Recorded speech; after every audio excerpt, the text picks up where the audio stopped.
मेरा शुक्र हो खुदा, मेरा ईमान है कि जो कुछ मैंने ईमान से मांगा पा लिया। यीशु के नाम से मांगते पा लेती हूँ। आमीन। हालेलुया। सब तशरीफ रखें। Praise the Lord. Hallelujah, hallelujah.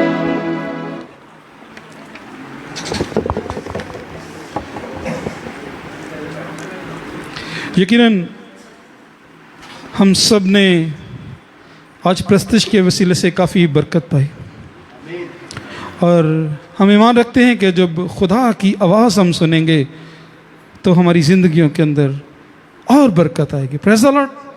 Hallelujah. खुदा के खादम को और खुदा के ज़िंदा पाक कलाम को हम आपकी भरपूर तालियों के अंदर वेलकम करते हैं। पास्टर आसिफ खोखर को। हालेलुया। Praise the Lord.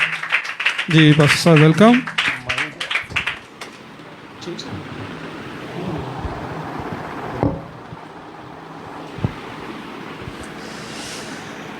मसीह यीशु के ज़िंदा जलाली बबरकत और पुरफजल नाम में आप सबों की सलामती हो। मैं खुदा उनकी शुक्रगुजारी करता हूं कि खुदा ने आज एक दफ़ा फिर से मौका बख्शा ताकि आपके साथ खुदा की कलाम की खूबसूरत बातों को शेयर कर सकूं। मैं खुदा उनकी शुक्रगुजारी करता हूं और इससे पहले कि आज का खूबसूरत कलाम आपके साथ शेयर किया जाए, बयान किया जाए, कितने हैं जिन्होंने आज प्रस्तिश के वसीला से बरकत पाई। हालेलुया। तो आए एक दफ़ा फिर से ज़ोरदार तालियां भाई दाऊद के लिए, आशर के लिए, किरण के लिए, काशिफ के लिए और इन तमाम नन्हे मुन्ने बच्चों के लिए जिन्होंने खूबसूरत प्रस्तिश की, खूबसूरत प्रस्तिश की। Praise the Lord. और कलाम में लिखा है कि खुदा ऐसे प्रस्तार ढूंढता है जो रूह और सच्चाई से उसकी प्रस्तिश करते हैं। फ़र्क नहीं पड़ता वो बड़े हैं या छोटे हैं, खुदा चाहता है कि रूह और सच्चाई से उसकी प्रस्तिश की जाए। तो आज रूह और सच्चाई से प्रस्तिश हो रही थी। मैं खुदा उनकी शुक्रगुजारी करता हूँ।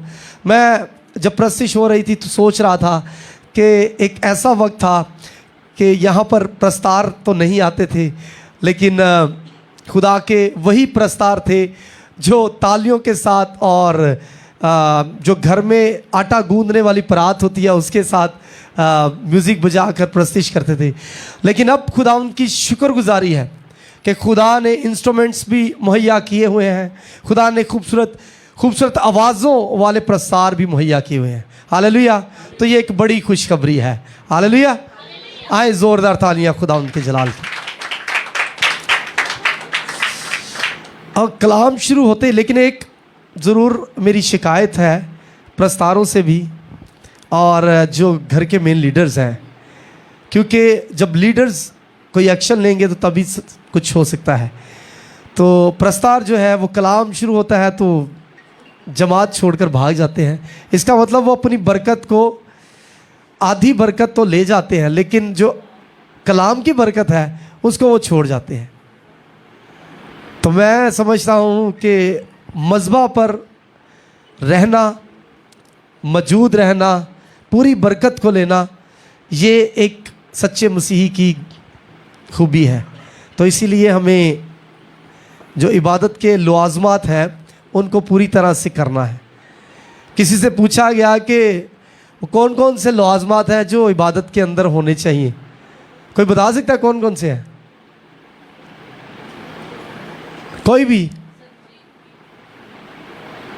कोई और? इबादत के जो लवाज़मात हैं मैं आपको बताता हूँ। सबसे पहला जो है कि इब्तदाई दुआ, उसके बाद प्रस्तिश, फिर उसके बाद खुदा का कलाम, चौथा हदिया और पांचवा जो है वो है कलमाते बरक़ात। हमें इनको पूरा करना ज़रूर है। इनमें शामिल होने से हम इबादत के पूरे लवाज़मात जो है वो हासिल कर लेते हैं। तो मेरी आपसे दरख्वास्त है कि आप ज़रूर इन पर अमल किया करें। आमीन। आज बहुत सारी बातें मेरे पास हैं जो मैं आपके साथ शेयर करना चाहता हूं, लेकिन वक्त चूँकि कम है तो मैं चीदा बातें जो हैं वो आपके साथ शेयर करूंगा। सबसे पहले मैं बात करूंगा अपने मुल्क की हालात की। हमारे मुल्क की हालात बहुत बिगड़ चुके हैं, हुकूमती लेवल पर, मुआशी लेवल पर, सकाफती लेवल पर, एजुकेशनल लेवल पर। रोज़गार देखा जाए तो तबाह हो चुके हैं, हालात बहुत बिगड़ चुके हैं। क्योंकि मुल्क के अंदर हम तफसीलन बताने की ज़रूरत नहीं है, आप सब जानते हैं क्या हो रहा है। तो हम अपनी अपनी ज़िंदगियों पर गौर करें कि आज हम किस वे में चल रहे हैं। दूसरी मैं बात करूंगा, पिछले दिनों कुछ ऐसी बातें सुनने को मिली जो आंखों में आंसू ला देने वाली बातें थी। एक मसीही जोड़ा जिसका ताल्लुक़ गुजरात खारियां से है, उन्होंने मसीहत को छोड़कर दूसरा मज़हब अपना लिया। ये इंतहाई अफसोस वाली बात है। क्या हम सही तालीम नहीं दे रहे? क्या हम अपने मसीही बहन भाइयों को सही तालीम नहीं दे रहे? इसकी वजह क्या है? उसके बाद एक और अफसोसनाक वाक़या पेश आया सिविल हॉस्पिटल में फैसलाबाद। मेरी आप सबसे गुजारिश है, अपने आप को जांचिए। अगर आपने कुछ करना है या कुछ करना चाहते हैं, अपने सीनियर पास्टर्स साहिबान से, अपने लीडर्स से, अपने चर्च दोस्तों से राब्ता करें, उनसे पूछें, इस्लाह करें, मशवरा करें। अगर फिर भी आप गुमराही की तरफ जा रहे हैं तो फिर आपके पास खुशखबरी नहीं है। अगर आपके पास खुशखबरी नहीं है तो आज मैं आपको वो खुशखबरी देना चाहता हूँ। आए मेरे साथ निकालिए बाइबल मुकद्दस में से जो खुदा का लासानी ला फ़ानी ला तब्दील कलाम है। आज उस खुशखबरी को हम खुदावंद के ज़िंदा और ला तब्दील कलाम में से लेंगे। और मेरे साथ निकालिए मुकद्दस यूहन्ना आरिफ का मुकाशफा, उसका 22वां बाब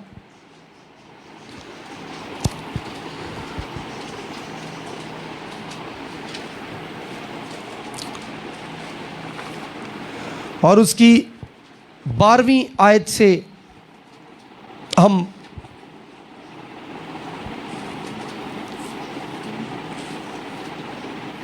16वीं आयत तक पढ़ेंगे। तो मेरी गुजारिश है बहन सोबिया से कि वो आए और कलाम पाक की तलावत पढ़ने में हमारी मदद और रहनुमाई करें। मुकाशफा की किताब, उसका 22वां बाब, उसकी 12वीं आयत से लेकर 16वीं आयत तक।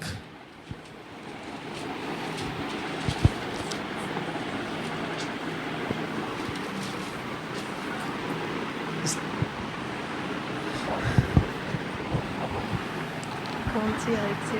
12वीं आयत से। सॉरी।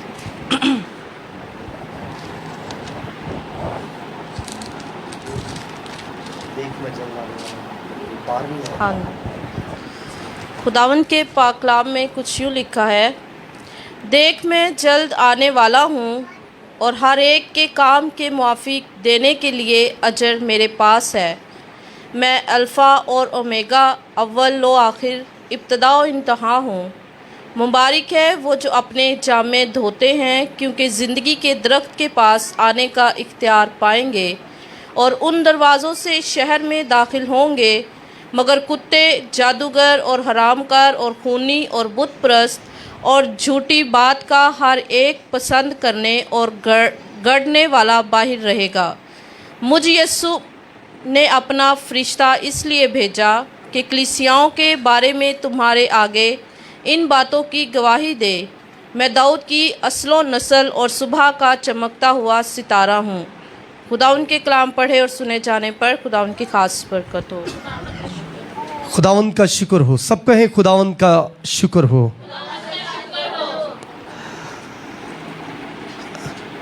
यहाँ पर हम पढ़ते हैं मुकाशफा की किताब में कि खुदा का कलाम जो यूहन्ना आरिफ पर बयान हुआ, वो बताता है कि देख मैं जल्द आने वाला हूँ। वो यस्सु के बारे में बयान कर रहा है। वो यस्सु जो मेरी और आपकी खातिर इस दुनिया में आया और इस दुनिया में आकर सलीब पर उसने अपनी जान दे दी और वो तीसरे दिन मुर्दों में से जी उठा और हमको एक बड़ी खुशखबरी दी कि वो मुर्दों में से जी उठा। हम इस बात को इसलिए महसूस या समझ नहीं पाते क्योंकि हम इस खुशखबरी से नावाकिफ हैं। हमारी ज़िंदगी जो है इस खबर से बिल्कुल नावाकिफ है। हम जानते नहीं क्योंकि इंसान की ज़िंदगी जो बदहाली की ज़िंदगी है और इस कदर बिगड़ी हुई है, उसकी सूरत हाल इस कदर बिगड़ चुकी है कि वो इस खुशखबरी से नावाकिफ है। ये इंसानों की सूरत हाल है क्योंकि जब हम रोमियो के ख़त उसके 6 बाब का मुताला करते हैं, पढ़ते हैं, तो वहाँ पर लिखा है कि गुनाह की मजदूरी मौत है मगर खुदा की बख्शिश मसीह यस्सु में हमेशा की ज़िंदगी है। आज मैं चाहता हूँ कि आप इस खुशखबरी से वाकिफ़ हो कि हम जो इंसान हैं, हम किस सूरत हाल से गुज़र रहे हैं, हमारी ज़िंदगी कौन से आयाम में है। इंतहाई ख़तरनाक सूरत हाल में है।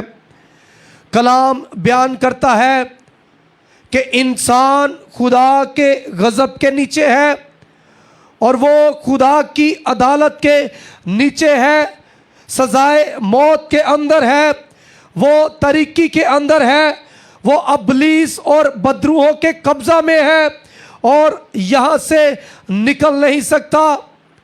यहाँ से निकलने के लिए वो लाख कोशिशें कर रहा है और वो कोशिशें उसकी रस्में भी हो सकती हैं, उसका मज़हब भी हो सकता है, उसकी काविशें भी हो सकती हैं और इंसान लाख कोशिशें करने के लिए इस सूरत हाल से गुज़र रहा है।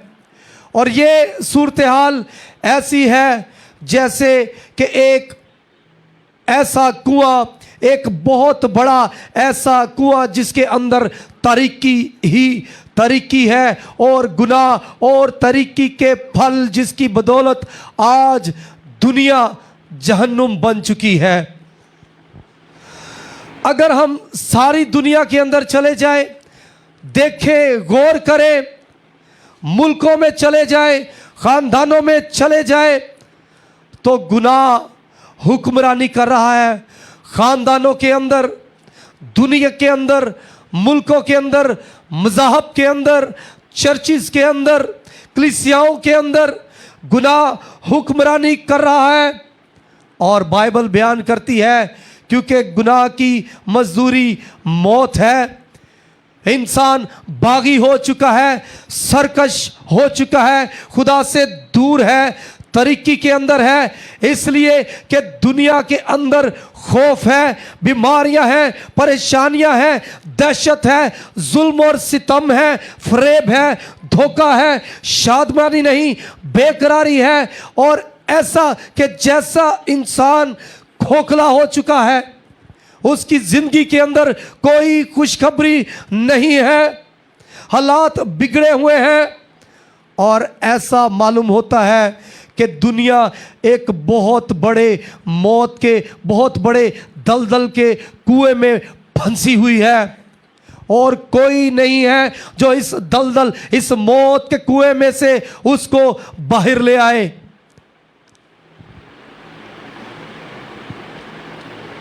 लेकिन एक है, इंसान कोशिशें कर रहा है, पुकार रहा है, चीख रहा है,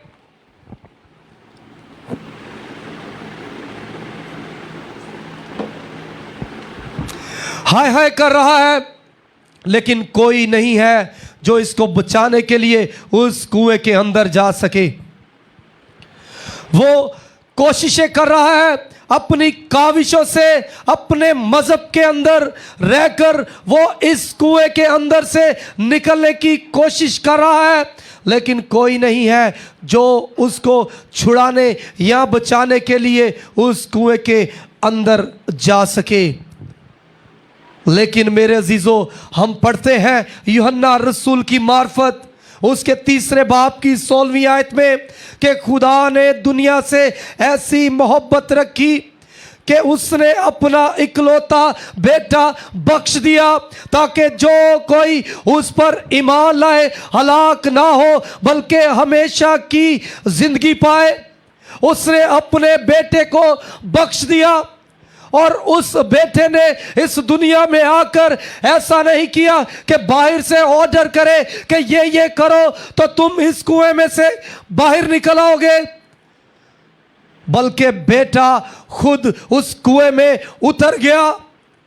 उसने हमारे जुल्म, हमारे गुनाह, हमारी बीमारियां, हमारी तमाम तर ख्वाहिशें, वो गंदे घिनौने काम अपने ऊपर ले लिए,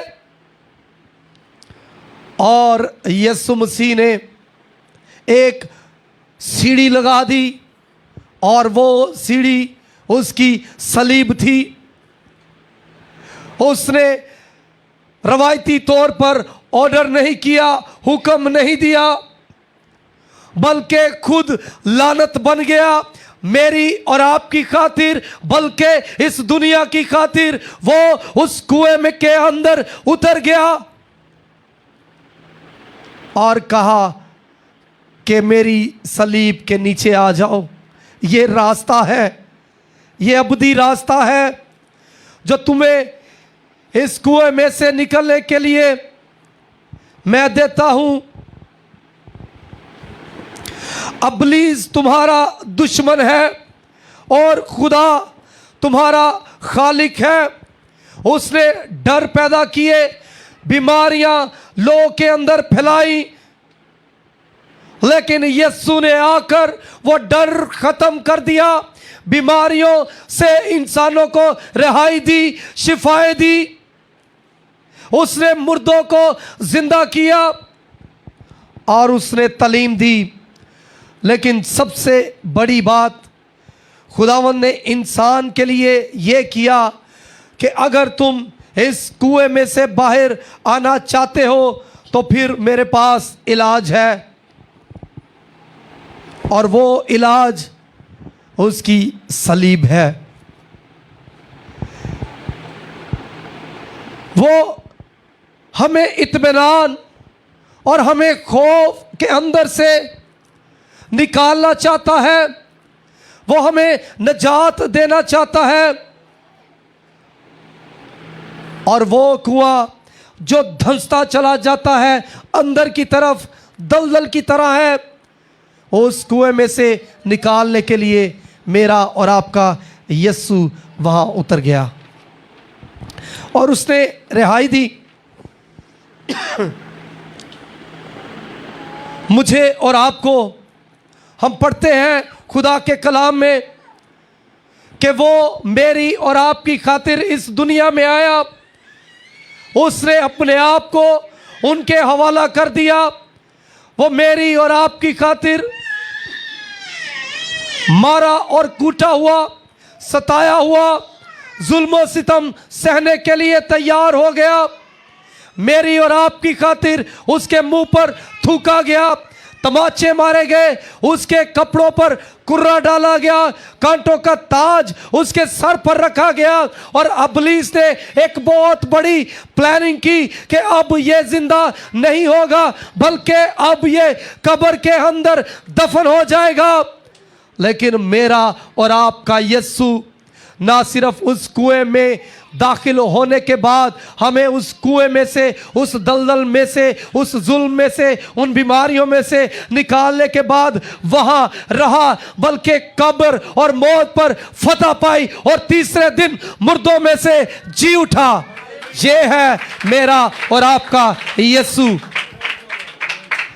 ये है मेरा और आपका यीशु जो हमें बचाने और छुड़ाने की कुदरत रखता है। ये कितनी खूबसूरत बात है, कितनी अनमोल बात है, कितनी अनोखी बात है कि मेरा और आपका यीशु जो 2000 साल पहले इस दुनिया में आया और आकर हमारी मुशक्कतें, हमारी तकलीफें, हमारे गुनाह अपने ऊपर ले लिए और सलीब पर चला गया। और सलीब पर जाने के बाद जब वो मर गया तो तीसरे दिन मुर्दों में से जी उठा। क्या आज हम उसकी सलीब के नीचे आ रहे हैं? अगर हमारे पास ये खुशखबरी नहीं है तो आज हम जुल्म सितम का शिकार हैं। आज हम दुखों के अंदर हैं, परेशानियों के अंदर हैं, बीमारियों ने हमें घेर रखा है। अगर ऐसा नहीं है तो हमें क्या करने की ज़रूरत है? हमें अपने गुनाहों पर मातम करने की ज़रूरत है। हमें यस कहने की ज़रूरत है कि हाँ यीशु, मैं अपने गुनाहों पर मातम करता हूँ। मैं मानता हूँ कि तू ही मेरा शख्सी नजात दहिंदा है। तूने मेरी खातिर कोड़े खाए, मेरी खातिर वो लानती सलीब ली जिसका शायद मैं हकदार था। तूने मेरी खातिर सलीब पर अपनी जान दे दी। और ये बड़ी खुशखबरी है आज मेरे और आपके लिए। आज बहुत सारी मिनिस्ट्रीज हैं, मिशनरी तौर पर लोग काम कर रहे हैं, चर्चेज हैं, लेकिन क्या आज इन मिनिस्ट्रीज के अंदर, इन चर्चेज के अंदर जाते हुए ये जिंदा ईमान है या मुर्दा ईमान है तेरे अंदर? क्या तू नावाकिफ है इस खुशखबरी से? क्या तू जान नहीं पाया? क्या तेरी जिंदगी जो है वो तरीकी के अंदर है, या तुझे अभी तक निजात नहीं मिली? मैं किसी चर्च या किसी डिनोमिनेशन की बात नहीं कर रहा। मैं बात कर रहा हूँ तेरे पास खुशखबरी है या नहीं है? क्या आपने अपने गुनाहों पर मातम किया है या नहीं किया? क्या आप इस मसीही खुशखबरी से वाकिफ़ हैं या नहीं है? क्या तेरे पास बेटा है? क्योंकि बाइबल में हम पढ़ते हैं न्यू टेस्टामेंट के अंदर कि जिसके पास बेटा है उसके पास जिंदगी है। और यीशु मसीह ने खुद कहा कि मैं हमेशा तुम्हारे साथ रहूंगा। हालेलुया। ये यीशु मसीह का वादा है, ये हमारे लिए खुशखबरी है। और हम पढ़ते हैं कि जब यीशु तीसरे दिन मुर्दों में से जी उठा तो उसने कहा कि मैं जाता हूं, मैं जाता हूं। और उसने एक बड़ा हुक्म अपने शागिर्दों को दिया कि जाओ और जाकर सब कौमों को क्या करो? शागिर्द बनाओ और उनको बाप और बेटे और रूह कुदूस के नाम से बपतिस्मा दो।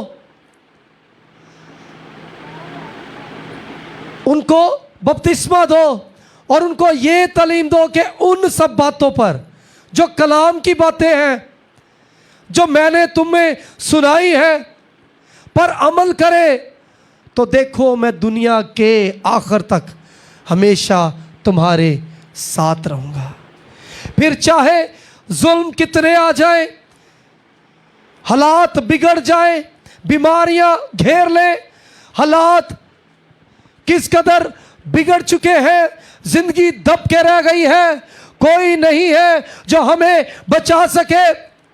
लेकिन मैं आपको आज बताना चाहता हूं कि अगर तेरे पास खुशखबरी है तो यीशु आज तुझे कह रहा है कि मैं दुनिया के आखिर तक हमेशा तुम्हारे साथ रहूंगा। ये यीशु का वादा है और ये वादा यहां पर ही ख़त्म नहीं हो जाता। यीशु ने अपनी ज़ुबान मुबारका से कहा कि मैं जाता हूं और जाकर तुम्हारे लिए जगह तैयार करता हूं। और हम पढ़ते हैं मुकाशफा की किताब में लिखा है कि देख मैं जल्द आने वाला हूं, मैं जाता हूं और फिर आता हूं। मैं जाता हूं ताकि तुम्हारे लिए जगह तैयार करूं। तुम्हारा दिल ना घबराए, तुम खुदा पर ईमान रखते हो, मुझ पर भी ईमान रखो। यीशु मसीह ने अपनी ज़ुबान मुबारका से कहा और ये भी कहा कि मेरे बाप के घर में बहुत सारे, ये नहीं कहा कि मेरे बाप के घर में एक घर है, बल्कि ये कहा कि मेरे बाप के घर में बहुत से मकान हैं। अगर ना होते तो मैं तुमसे कह देता, लेकिन अब है। ये है खुदा का वादा, ये है खुदा की मोहब्बत। आज बहुत सारे लोग ये सोचते हैं कि खुदा मुझसे प्यार नहीं करता, खुदा तो मुझे चाहता नहीं है,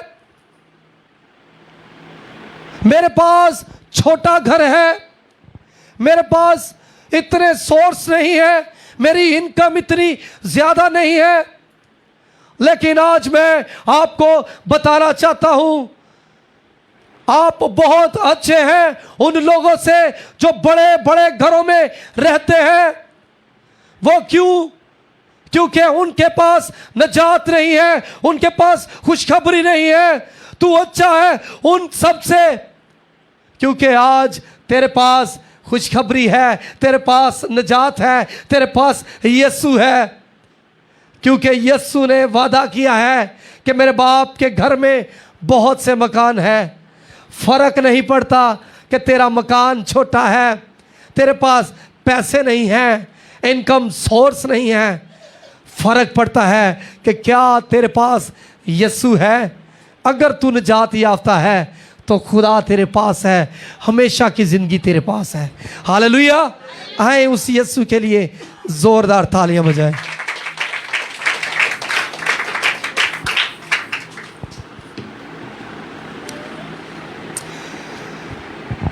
देख मैं जल्द आने वाला हूं और हर एक के काम के मुआफिक। ये बात बड़ी खूबसूरत है कि हर एक के काम के मुआफिक। आज लोग इस बात से झगड़ते हैं, इस बात से लड़ते हैं। मुख्तलिफ जगहों पर चले जाएं, लोग कहते हैं कि मुझे मौका क्यों नहीं मिला, मुझे क्यों नहीं कहा गया। अरे इस बात की तुझे फिक्र है, लेकिन क्यों तू इस बारे में नहीं सोचता कि यीशु ने तुझे नजात दी है। तू क्या कर रहा है, तेरे कामों को यीशु देख रहा है। फर्क नहीं पड़ता वो ड्यूटी कैसी भी हो सकती है, लेकिन क्या तू अपने दिल से, अपने पूरे दिल से ऑनेस्टी के साथ खुदा के घर के लिए खिदमत करने के लिए तैयार है। अगर तेरे पास खिदमत है झाड़ू लगाने की, अगर तेरे पास खिदमत है चर्च के अंदर साउंड सिस्टम ऑपरेट करने की, अगर तेरे पास खिदमत है प्रिजाइडिंग करने की कोई फर्क नहीं पड़ता, क्योंकि हर एक के काम के मुआफिक अजर देने के लिए उसके पास है। तो परेशान होने की कोई ज़रूरत नहीं है। मत सोचिए छोटी जिम्मेदारी है या बड़ी जिम्मेदारी है, मत सोचिए, क्योंकि ये सोचिए कि अजर तो खुदा ने देना है, किसी इंसान की परवाह मत कीजिए। बाइबल में हम पढ़ते हैं कि जो भी करो जी जान से करो, ये जानकर कि खुदा के लिए करते हो। मैं अल्फा और ओमेगा, यीशु कहता है कि मैं अल्फा भी हूं और ओमेगा भी हूं, यानी ग्रीक जुबान के अल्फ़ाबेट में पहला हरफ अल्फ़ा है।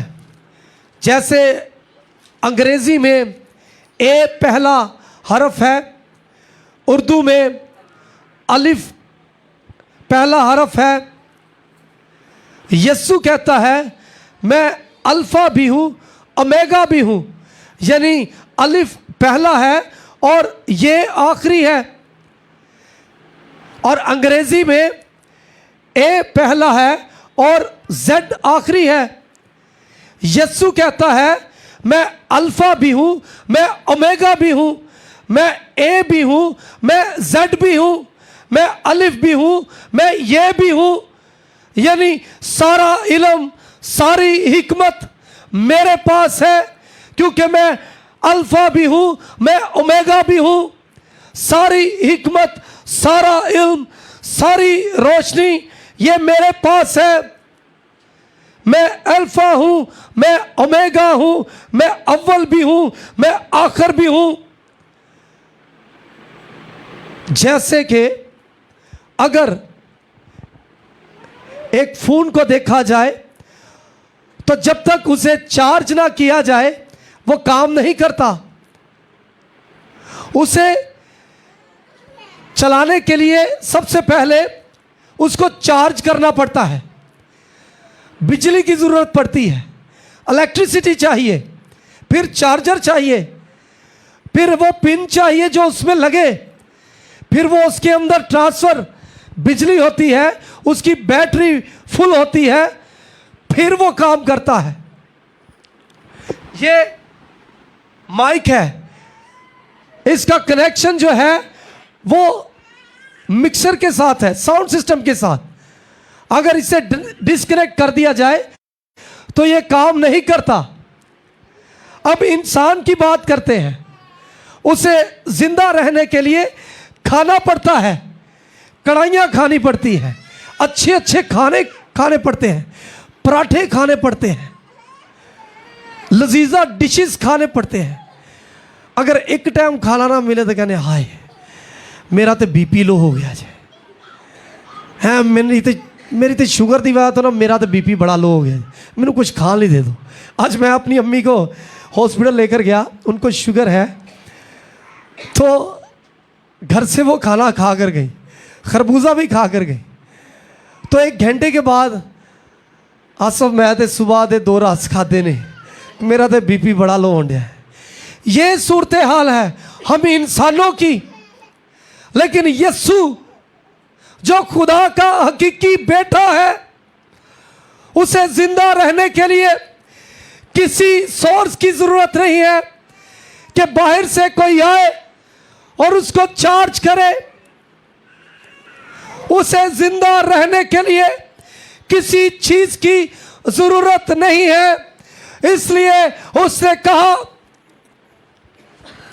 कि इंसान सिर्फ रोटी से जीता ना रहेगा।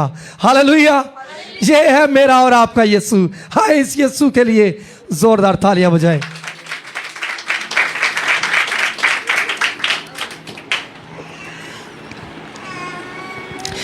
ये यीशु की हिकमत है, सारा इल्म, सारी हिकमत, सारी रोशनी यीशु के पास है, यानी कि यीशु के पास सारा इल्म है। और अगली बात हम पढ़ते हैं कि अव्वल और आखिर, इब्तदा और इंतहा हूं, यानी अव्वल भी मैं हूं, आखिर भी मैं हूं। कोई नहीं है जो मेरे बाद आए, मैं ही हूं जो हूं। दुनिया के अंदर बहुत सारे बादशाह आए और आकर अपना चार्ज दूसरे को दिया, और फिर उसके बाद दूसरे आए, उन्होंने उनसे चार्ज लिया और अपना चार्ज उसको दे दिया। लेकिन इब्तिदा भी मैं हूं, इंतहा भी मैं हूं, अव्वल भी मैं हूं, आखिर भी मैं हूं। मैं वो बादशाह हूं जो बादशाहों का बादशाह है। मेरे बाद ना कोई आएगा, क्योंकि मैं खुदा का बेटा हूं। आलम अरवाह की कुंजियां मेरे पास है। मेरे बंद किए हुए को कोई खोल नहीं सकता, और मेरे खोले हुए को कोई बंद नहीं कर सकता। यह है खुदा का बेटा यीशु। यह है बड़ी खुशखबरी जो आज मैं आपको देना चाहता हूं। यीशु ने कहा कि अव्वल भी मैं हूं, आखिर भी मैं हूं, इब्तिदा भी मैं हूं और इंतहा भी मैं हूं। अब लिखा है कि मुबारक है वो जो अपने जामे धोते हैं, क्योंकि जिंदगी के दरख्त के पास आने का इख्तियार पाएंगे। और उन दरवाज़ों से, मुकाशफा के अंदर इन दरवाज़ों का जिक्र मिलता है हमें। वो उन दरवाज़ों से दाखिल होंगे। कौन?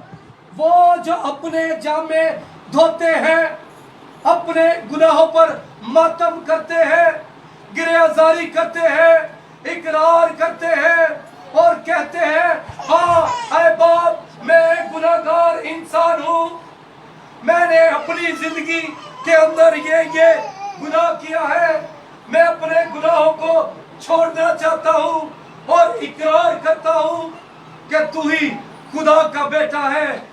तुझ पर ईमान लाने से मेरी जिंदगी बच सकती है, क्योंकि ये अच्छी बात है, यही खुशखबरी है जिसको मैं हासिल कर सकता हूँ।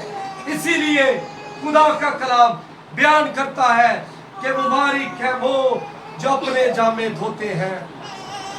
मेरे अजीजों, ये खुशखबरी आज मैं आपको देना चाहता हूँ। मैं नहीं चाहता कि आप इस खुशखबरी से नावाकिफ रहे, बल्कि आप बाखबर हो जाए।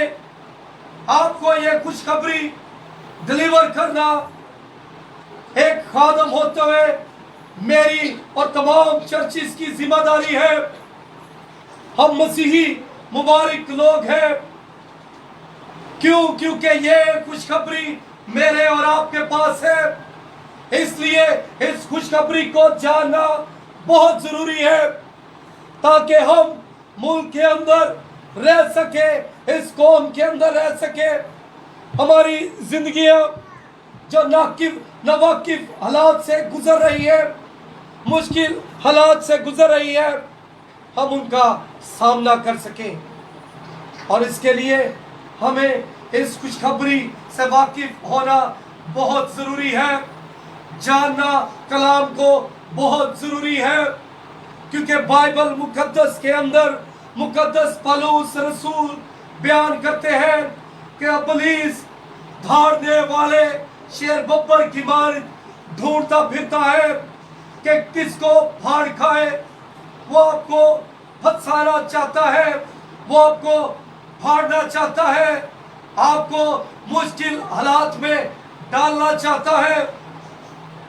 लेकिन अगर आज आपके पास ये कलाम की खुशखबरी है, तो मेरे अजीजों आपको घबराने की जरूरत नहीं है, क्योंकि कलाम के अंदर हमने पढ़ा कि देख मैं जल्द आने वाला हूं, ये बड़ी खुशखबरी आज तेरे पास है। हालेलुया। आए जोरदार तालियां इस खुशखबरी के लिए। अगर तेरे पास ये खुशखबरी है, अगर तूने अपने गुनाहों पर मातम किया है, तो एक और खुशखबरी है। वो क्या? कि तू उन दरवाजों से दाखिल होगा जिनका जिक्र हमें मुकाशफा की किताब में मिलता है। लेकिन ये खुशखबरी हमें आगाही भी देती है। और वो क्या है? वो 15 आयत में लिखा है। जिसको मिले वो जल्दी से बुलंद आवाज से पढ़े कि क्या लिखा है। 15 आयत क्या कहती है? अगर तेरे पास ये खुशखबरी नहीं है तो आगाही तुझे देती है। खुदा का कलाम तुझे आगाह करना चाहता है। वो क्या है? जरा बुलंद आवाज से पढ़िए।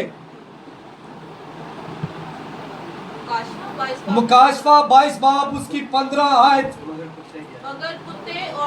मगर कुत्ते, गौर से सुनिए, मगर कुत्ते और जादूगर और हरामकार और खूनी और बुत परस्त, बुतों की पूजा करने वाले, उनको मानने वाले और झूठी बात का हर एक पसंद करने और घड़ने वाला क्या होगा? बाहर खड़ा रहेगा। ये आगाही, ये खुशखबरी हमें देती है। ये मैं नहीं कह रहा, ये खुदा का कलाम कह रहा है। गौर कीजिए, आज जरूरत इस बात की है। ये यीशु जिसकी बात मैं कर रहा हूं, वो मर गया। हमने चंद दिन पहले ईद क़यामतुल मसीह मनाई कि वो मुर्दों में से जी उठा है। Hallelujah, hallelujah. किस किस का ईमान है? और बाइबल बयान करती है कि देख मैं जल्द आने वाला हूं। हालेलुया। वो आगाही देता है कि मगर कुत्ते, हरामकार, जादूगर, हर एक झूठी बात का पसंद करने और घड़ने वाला बाहर रहेगा। वो जल्द आने वाला है। कैसे ली आज वेह लो अपने अपने काम फिर चंगे गा लो। आज हमें अपने कामों को अच्छा करना है। हमें घबराने की जरूरत नहीं है, परेशानी की जरूरत नहीं है, परेशान होने की बिल्कुल जरूरत नहीं है, क्योंकि मेरे और आपके पास एक बड़ी खुशखबरी है। और वो खुशखबरी मेरा और आपका यीशु है। Hallelujah, hallelujah. आज किस किस की जिंदगी में यीशु है? हालेलुया। आपकी जिंदगी में ये खुशखबरी है। और बाइबल बयान करती है, मुझ यीशु ने अपना फरिश्ता इसलिए भेजा। मुकाशफा की किताब के अंदर जब यूहन्ना हारिफ रोया के अंदर देखते हैं तो वो गिरकर उसे सजदा करते हैं। तो वो फरिश्ता जिसके साथ ये डिस्कशन कर रहा है, वो कहता है कि तू मुझे क्यों सजदा करता है? सजदा करना है तो उस जिंदा खुदा को कर जो बादशाहों का बादशाह और खुदावंदों का खुदा है। हालेलुया। भेजा कि कलीसियाओं के बारे में तुम्हारे आगे इन बातों की गवाही दे। मैं दाऊद की अस्ल और नस्ल और सुबह का चमकता हुआ सितारा हूँ। मेरे अजीज़ों, तारीकी के अंदर जब नूर चमकता है तो ये वो आफताब सदाकत है जो तारीकी में नूर बनकर चमकता है। इसीलिए दाऊद बयान करता है कि तेरा कलाम मेरे कदमों के लिए चिराग और मेरी राह के लिए रोशनी है, क्योंकि तेरा कलाम मेरी तारीक जिंदगी को रोशन कर देता है। Hallelujah, hallelujah. आज मुल्क के अंदर तारीकी छाई हुई है, एक ही है और वो मेरा और आपका यीशु है, जो इस तारीकी को ख़त्म करने की कुदरत रखता है। इसीलिए वो कहता है कि देख मैं जल्द आने वाला हूँ और हर एक के काम के मुआफिक अजर देने के लिए मेरे पास है। मेरे अजीज़ों, आज ये खुशखबरी अगर आपके पास नहीं है तो खुदा ने आज अपने कलाम के वसीला से ये खुशखबरी आपको दी है। आए अपने कदमों पर खड़े हो जाएं। हालेलुया, दुआ मांगे। Hallelujah, praise the Lord. Hallelujah, hallelujah. खुदा का कलाम जो ला तब्दील है, आज हर एक की ज़िंदगी में उसने अपने बीज को बो दिया, अपने कलाम की खुशखबरी को दे दिया ताकि हम इस खुशखबरी को जान पाएँ, कलाम की इस खुशखबरी को अपनी ज़िंदगी के अंदर ले लें। अगर आज उस दरवाज़ा पर खड़े हुए दरवाज़ा नॉक कर रहे हैं लेकिन कोई नहीं है जो उस दरवाजे को खोले, तो अगर तेरे पास खुशखबरी है तो तू इस दरवाजे से दाखिल हो सकता है। आए दुआ मांगे, आए अपनी आंखों को बंद करें और दुआ मांगना शुरू करें। Hallelujah, hallelujah. और कहे बाप मैं तेरा शुक्र करता हूँ, आए बाप कि तूने आज से हजारों साल पहले खुदा बाप मेरी खातिर कोड़े खाए। आए बाप तूने मेरी खातिर कांटों का ताज अपने सर पर रखवाया। आए बाप मेरी खातिर तुझे लान तान किया गया। आए दुआ मांगे, अपनी आंखों को बंद रखें, कलाम के लिए दुआ मांगे, अपने लिए दुआ मांगे। अगर आज तेरी जिंदगी के अंदर गुनाह है, अगर आज तेरी जिंदगी गुनाह आलूदा है, तो खुदा का कलाम बयान करता है कि देख मैं जल्द आने वाला हूं। वो मकान, वो घर जो खुदा ने तेरे लिए तैयार कर रखा है, अगर तू सोचता है कि तेरे लिए वहां पर जगह नहीं है, तू इस लायक नहीं है, तेरी जिंदगी के अंदर गुनाह है, हरामकारी है, गुनाह आलूदा जिंदगी है, झूठ है, तफरके हैं, बिदते हैं, तो आज खुदा का कलाम उन दरवाज़ों से गुजरने के लिए तुझे तैयार कर रहा है।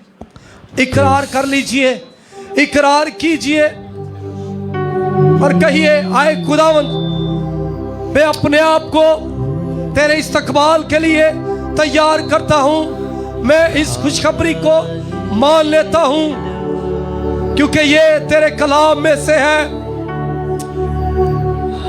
हालेलुया, उसका शुक्र कीजिए। Praise the Lord, hallelujah. दुआ मांगते रहिए।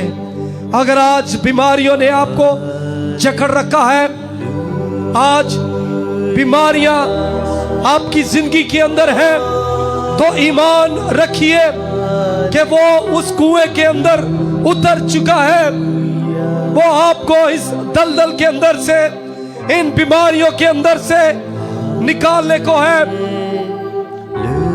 उसका हाथ आपकी तरफ बढ़ चुका है और वो कह रहा है कि आए बेटी, आए मेरे बेटे, मैंने अपना हाथ तेरी तरफ बुलंद कर दिया है। तू इकरार कर, मैं तुझे शिफा देने के लिए तैयार हूँ। हालेलुया। दुआ मांगते रहिए, दुआ मांगते रहिए। उससे कहिए कि बाप, आज जब मैं इस घर से, इस मज़बा पर से जाऊं, तो खुदावंद मैं अपने साथ खाली ना जाऊं, बल्कि तेरी शिफा को, तेरी खुशखबरी को अपने साथ लेकर जाऊं। हालेलुया। ईमान के साथ, ईमान के साथ दुआ कीजिए, दुआ मांगते रहिए। Hallelujah, hallelujah. क्योंकि यीशु ने कहा कि अल्फा और ओमेगा मैं हूं, इब्तिदा और इंतहा भी मैं हूं। मेरे बंद किए हुए को कोई खोल नहीं सकता और मेरे खोले हुए को कोई बंद नहीं कर सकता। आलम अरबा की कुंजियां मेरे पास है। हालेलुया। दुआ मांगिए। अगर आज आपकी जिंदगी के अंदर तकलीफ है, बुखार है, खांसी है, नज़ला है, जुकाम है, अगर आप ये सोचते हैं कि कर्जे जैसी लानत ने आपको दबोच रखा है, तो आज खुदा ने आपको ये खुशखबरी दी है। खुदा आपको इन लानतों से, इन बीमारियों से, इन तकलीफों से निकालना चाहता है। हालेलुया। दुआ मांगते रहिए। Praise the Lord. Hallelujah, hallelujah.